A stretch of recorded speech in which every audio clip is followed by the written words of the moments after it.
Ladies and gentlemen, boys and girls, despite numerous complaints to the local police department, Showbiz Pizza Place fearlessly presents America's favorite uncle. It's the Uncle Klunk Abomination! Welcome to the second video on restoring Uncle Klunk. You can see from that previous little skit there that he looks a lot different.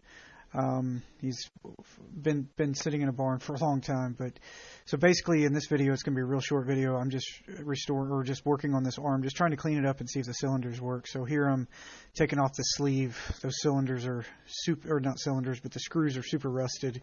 There was some spacers in between them that helped kind of hold that tight, but those were okay. But it's just, I'm going to replace this thing anyway, so I was just trying to get off there in any way it means, and finally was able to kind of shimmy it off and get those screws out of there. Pretty dirty arm, so I went and cleaned it up when I could too. So here I wanted to show, you can't really see it in the video, but there's a scratching of his birth date. It's part 313, and the date is 6/24/1983. So it fits right into when they were kind of making them. It's kind of weird. There's red spray paint right there too, I noticed. So I'm not sure what happened there, if they sprayed them, tried to patch him or what, while some of his latex was still on there. It's kind of strange. But so I basically just put hoses on this one just to test the cylinder, threw it in my tester, and just wanted to see if it even works. I'm kind of just hoping that these cylinders worked where I don't have to rebuild them. And after a test, looks like they work pretty good actually.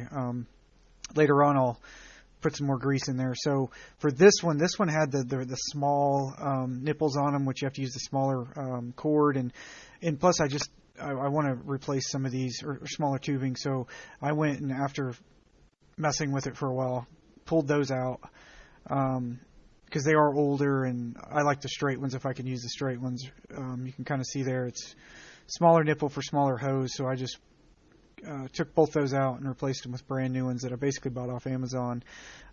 Sometimes they're ideal to use the ones that are kind of like this, the straight out, but sometimes you have to have the curves. But here I'm just going to be testing, so I just kind of threw them in. I'm eventually going to put some grease inside those holes just to make sure that they last much longer. But basically put these on just for testing, hook them up. It's kind of hard to see in the angle I've got. I'll get a better camera angle, but you can see it's just his hand, where his hand kind of goes back and forth. I'm testing it, and looks like it looks great.